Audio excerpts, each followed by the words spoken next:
और उत्तराखंड के चमोली जिले के माणा गांव में कई फुट बर्फ के नीचे फंसे 55 लोगों में से 47 लोगों को सकुशल बाहर निकाला गया था।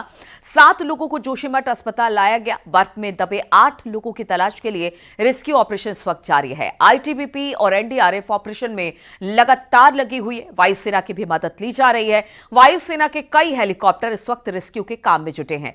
प्राइवेट कंपनियों के हेलीकॉप्टरों की भी मदद ली जा रही है। सीएम धामी ने चमोली पहुंचकर हेलीकॉप्टर के रेस्क्यू ऑपरेशन का जायजा लिया और इसके बाद जोशीमठ पहुंचकर घायलों से बातचीत कर उनका हालचाल भी जाना है।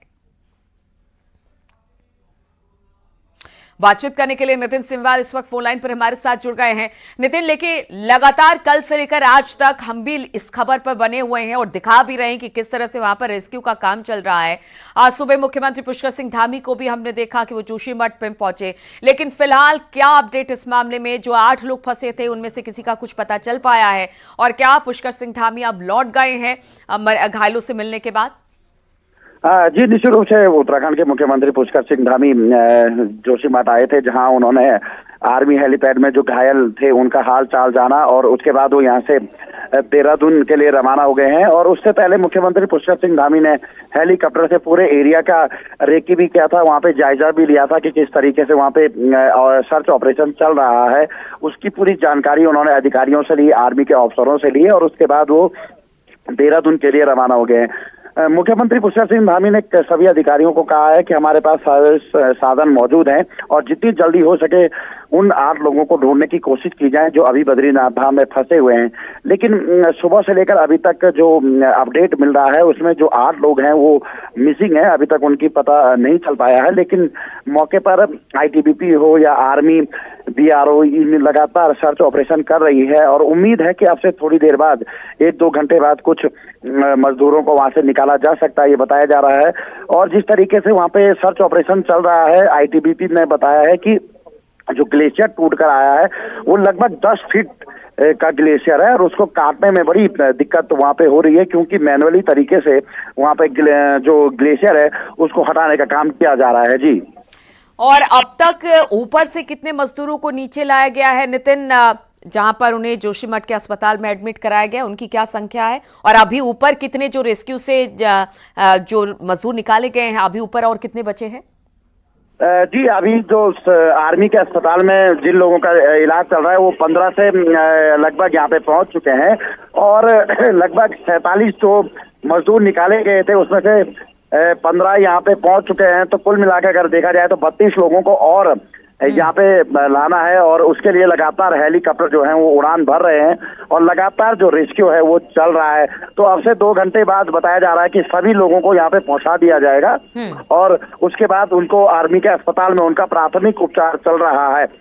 एक अपडेट देना चाहेंगे कि जो लोग यहाँ पे लाए गए हैं वो अभी ठीक है, उनकी हालत ठीक बताई जा रही है। जो थोड़ा जिनकी हालत गंभीर थी उनका भी इलाज अभी आर्मी के अस्पताल में चल रहा है। बर्फबारी से या हिमस्खलन से एवलांच आया था और उस एवलांच जिस स्थान पर आया वहां पर 55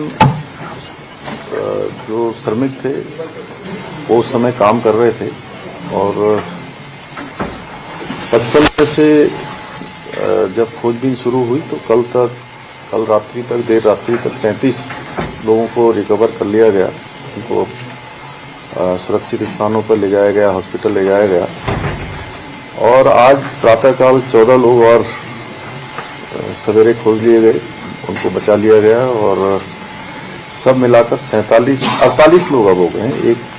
48 लोगों को अभी तक ट्रेस कर लिया गया है। बाकी बचे हुए 7 लोग अब उनको भी बचाने के लिए हर प्रकार की वहाँ पर प्रयास किए जा रहे हैं। मैं भी वहीं पर अभी वहाँ से होकर आया हूँ और चुनौतीपूर्ण है क्योंकि बर्फबारी अत्यधिक हो गई है। उस क्षेत्र के 5 से ज़्यादा ब्लॉकों में बिजली भी नहीं है, बिजली का संपर्क भी कट गया है, सैटेलाइट का इंटरनेट भी नहीं है, दूरभाष भी अभी नहीं हो पा रहे हैं। वहाँ पर जल्दी से जल्दी हम लोगों ने अभी यहाँ पर मीटिंग की, आपस में बात की है कि जल्दी से जल्दी वहाँ पर एंटीना स्थापित किया जाएगा, जिससे कि लोगों को जो है वहाँ पर उनसे आसपास के गांव से लोगों से लगातार संपर्क स्थापित हो वो सब काम किए जा रहे हैं। 200 से अधिक लोग लगातार रेस्क्यू अभियान में अपना योगदान कर रहे हैं, बचाव में लगे हुए हैं। इसमें सेना के लोग हैं, आईटीबीपी के हैं, एनडीआरएफ के हैं, बीआरओ है, आपदा प्रबंधन के लोग हैं, अग्निशमन वाले हैं, हमारी पुलिस है, खाद्य विभाग के लोग हैं, स्वास्थ्य विभाग के लोग हैं, वायुसेना, थल सेना, सभी उस पर अपना काम कर रहे हैं। हेलीकॉप्टर भी पर्याप्त मात्रा में है। लगभग 23 के आसपास लोगों को, जो 47-48 लोग हैं, उनमें से 23 लोगों को अभी तक वहां से माड़ा से जोशीमठ लाया जा चुका है और उनको हॉस्पिटलों में भर्ती कराया गया है। कुछ लोगों की हालत थोड़ा सा ज़्यादा, चूँकि रात भर ठंड के कारण से, उसके कारण से एवलांच में आसपास अपने को बचाने के समय चोट भी लगी है, लेकिन फिर भी अधिकांश लोग अभी ठीक हैं और जो बचे हुए 7 लोग हैं उनको भी जल्दी ही निकालने के लिए युद्ध स्तर पर काम किया जा रहा है। यहाँ से भी सभी तैयारियाँ की गई हैं। MI हेलीकॉप्टर भी हमारे तैनात है। मौसम जैसे ही ठीक होता है, क्योंकि माणा का जो बड़ा वाला हेलीपैड है वो उसमें काफ़ी ज़्यादा बर्फ जमी हुई है। छोटे से ऑपरेशन किया जा रहा है और माननीय प्रधानमंत्री जी ने भी आज प्रातःकाल पूरे रेस्क्यू अभियान से लेकर पूरी घटना की जानकारी ली है और पूरे प्रदेश के बारे में भी ली है और हर संभव उन्होंने सहायता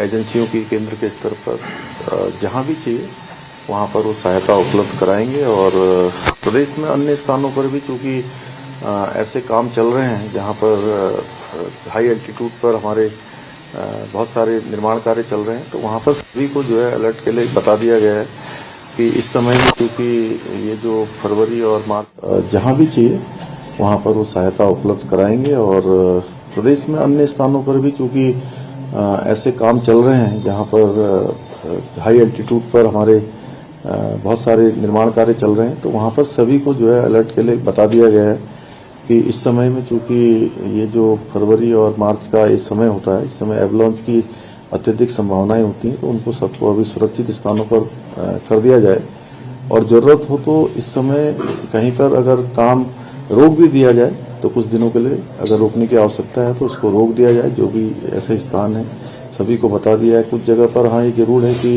जब मैं एरियल सर्वे वहां से कर रहा था तो अलकनंदा जी में बिल्कुल भी पानी का बहाव ऐसा लग रहा है कि रुक गया है बर्फ के कारण।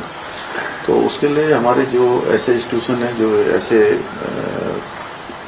जो आपदा के समय में या इस प्रकार की जो रिसर्च करते हैं, जैसे बांग्ला इंस्टीट्यूट हैं, अन्य इंस्टीट्यूट हैं, उनको भी वहाँ पर भेजेंगे। वो भी अपना एरियल सर्वे करेंगे, जिससे कि आगे जो है किसी प्रकार की कोई हानि न हो जहाँ भी ज़्यादा बर्फ जमी है। और जो हमारे पर्यटक भी आए हुए हैं उनको भी जानकारी दे रहे हैं। उनके लिए भी कहा गया है कि वो भी जो है, चूँकि इस समय मौसम इस प्रकार से अचानक खराब हुआ है, जब तक मौसम विभाग आगे की भविष्यवाणी न करे तब तक वो अपनी यात्रा थोड़ा इसके जो मौसम के अनुसार ही अपनी यात्रा का शेड्यूल बनाएं। कुल मिलाकर सभी लोग बहुत युद्ध स्तर पर लगे। मैं आदरणीय प्रधानमंत्री जी का भी बहुत धन्यवाद करता हूँ। गृह मंत्री जी ने भी लगातार हमारे से इसकी चिंता की है। रक्षा मंत्री जी ने भी अपने सभी वायुसेना के हेलीकॉप्टर से लेकर तमाम बीआरओ वगैरह जो भी काम कर रहे हैं सभी को यहाँ पर लगाया है। और हमारे अन्य संगठन भी, सेना के लोग पूरे रात भर उन्होंने बहुत परिश्रम किया है, बहुत प्रयास किया है और आज प्रातःकाल 14 लोगों को उसमें से तभी रेस्क्यू किया जा चुका है। तो कुल मिलाकर हमारा सबका प्रयास है और हम भगवान से ही प्रार्थना करते हैं कि जल्दी से जल्दी जो 7 लोग अभी हमको नहीं मिल पाए वो भी जल्दी हमको मिल जाएं। सर, आपके अधिकारियों से भी बातचीत हुई, ये लोग कंटेनर के अंदर थे इसलिए सुरक्षित रहे, अधिकांश लोग जो निकले, और जो 7 लोग आप कह रहे हैं उनकी लोकेशन का कुछ आइडिया लगता है आपको? देखिए, चूंकि वहाँ पर 8 कंटेनर थे, 8 में से 5 ट्रेस हो गए हैं और जो 14 लोग प्रातःकाल मिले हैं वो भी कंटेनर के अंदर से ही मिले हैं। तो अभी 3 कंटेनरों को खोजने का काम चल रहा है और उस पर सभी एक्सपर्ट जितने प्रकार के भी होते हैं, जो और रडार की भी जो है उस पर भी रडार भी वहाँ पर अपना काम करे, उसके लिए भी व्यवस्था बनाई जा रही है। तो सभी प्रकार के प्रयास किए जा रहे हैं और जल्दी से जल्दी हमारा प्रयास हुआ कि जो 7 लोग बचे हैं उनको भी जल्दी से जल्दी खोजा जा सके। किसी के सर हताहत होने की या मृत्यु होने का तो कोई समाचार नहीं? अभी तो रेस्क्यू हो रहा है, तो सभी लोग जो हैं जिनको चूँकि जो निकले हैं उनमें से 1-2 लोगों की थोड़ा सा गंभीर स्थिति भी है, लेकिन चूँकि स्वास्थ्य सेवाएं भी तत्काल मिल रही हैं, एएमसी के लोग भी लगे हैं, हमारे स्वास्थ्य विभाग के लोग भी लगे हैं, सबको अस्पतालों में जल्दी से भर्ती कराया जा रहा है और हेलीकॉप्टरों के द्वारा जल्दी से जल्दी उनको रेस्क्यू अभियान पूरा करके जो है सुरक्षित स्थानों पर ले जाया जा रहा है। जो भी दवाएं इत्यादि थी वो है, ठीक है, अभी सब सुरक्षित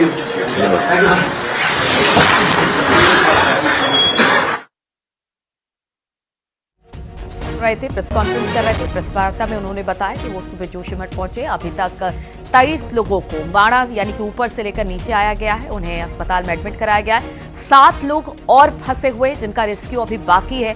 कोशिश की जा रही कि जल्द से जल्द उनका रेस्क्यू भी कर लिया जाए। तो उन्होंने कहा कि ये जो मजदूर निकाले गए हैं यानी 47 मजदूर, उसमें से कुछ लोगों की हालत क्रिटिकल है, लेकिन सभी ठीक हैं। सबका काम इस वक्त चल रहा है, सर्च ऑपरेशन लगातार जारी है। 7 मजदूरों का रेस्क्यू और करना है। 23 मजदूरों को जोशीमठ माड़ा से पहुंचाया गया है, जिनका इलाज चल रहा है।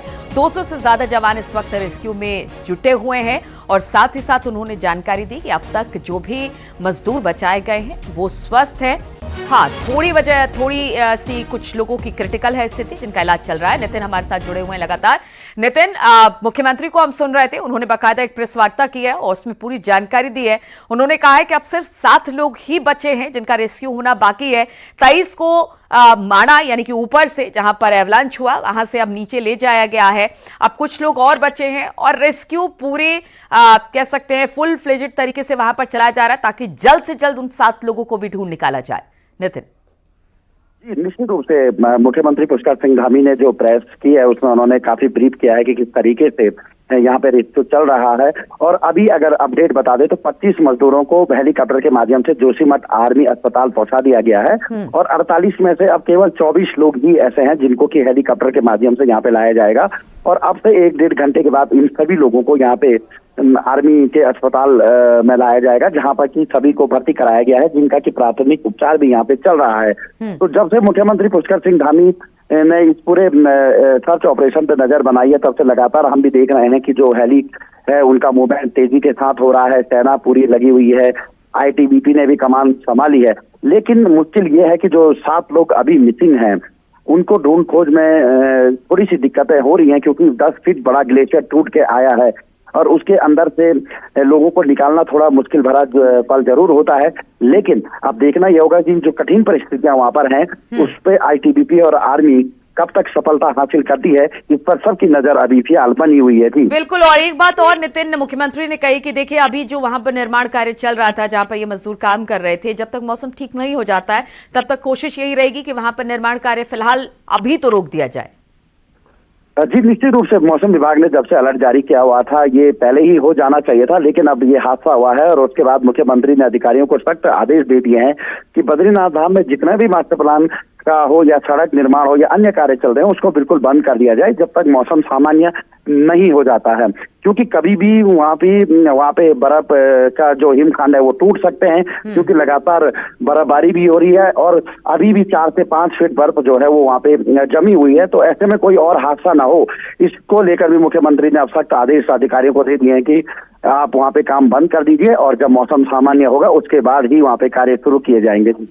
बिल्कुल। और नितिन, अगर अभी की बात की जाए तो यानी कि जो आईटीबीपी के जवान है और सेना के जवान, इन्हीं द्वारा वहां ऊपर रेस्क्यू किया जा रहा है, क्योंकि इन्हें वहां की जानकारी भी है, वहां की भौगोलिक परिस्थिति की जानकारी है और ये भी जानकारी कि कहां से कहां तक इनको खोजा जा सकता है, जहां पर ये मिल सकते हैं। क्योंकि देखिए पुष्कर सिंह धामी से भी जब पूछा गया कि इतने लोग सकुशल बाहर निकाल लिए गए तो उन्होंने वही कहा कि वो शायद अपने घरों में कंटेनर में थे या फिर जो उनके लिए छोटे छोटे घर बनाए गए थे, इसी वजह से वो सुरक्षित रहे।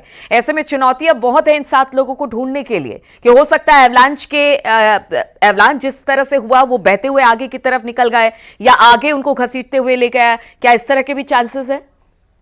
जी, निश्चित रूप से जिस तरीके से हमारी यहाँ पे मौके पर अधिकारियों से बात हो रही है उनका यही कहना है कि जो कैंप वहाँ पे बनाया गया था। हो सकता है कि उस कैंप से जो इनका आवास है वो बर्फ के साथ फिसल कर नीचे अलकनंदा नदी की तरफ चला गया हो, इसीलिए थोड़ा सा ढूंढ खोज में दिक्कत हो रही है। अगर देखा जाए तो जिस तरीके से जो लोग सुरक्षित निकले हैं वो अपने घरों में कैद हो गए थे बर्फ जब ये ग्लेशियर टूटा था, तो उसके बाद उनको धीरे धीरे जब ढूंढ खोज की गई तो इनको इनके घरों से बाहर निकाला गया। अब उम्मीद ये है कि ये लोग भी उन घरों के अंदर रहें जो बर्फ के साथ। ठीक है, आपसे बातचीत होगी। इस वक्त हम बता दें कि चमोली के माड़ा में हादसे के बाद सीएम धामी ने अफसरों के साथ भी बैठक किया और इस बैठक के वक्त धामी लगातार न्यूज 18 उत्तर प्रदेश उत्तराखंड पर नजर बनाए हुए थे। न्यूज 18 पर ग्राउंड जीरो से सबसे बड़ी कवरेज हम आपको दिखा रहे। कल से ही हमारी ये कवरेज है और इस हादसे से जुड़ी हर खबर हम सबसे पहले आप तक पहुंचाना चाह रहे हैं। आप देख सकते हैं किस तरह से मीटिंग के दौरान क्या कुछ वहां पर चल रहा था। न्यूज 18 लगातार इस खबर पर कल से बना हुआ है, वो एक एक पल पल की जानकारी पहुंचा रहा है। हमारे रिपोर्टर जैसे नितिन है और बाकी लोग भी वहां पर पहुंचे हुए हैं जो तमाम अपडेट हम तक पहुंचा रहे हैं और शायद सरकार को भी भरोसा है और इसीलिए वो तमाम अपडेट्स के लिए न्यूज 18 देख रहे हैं। तस्वीरें हम आपको दिखा रहे हैं जहां पर बैठक के दौरान न्यूज 18 दिखाई दिए सीएम पुष्कर सिंह धामी।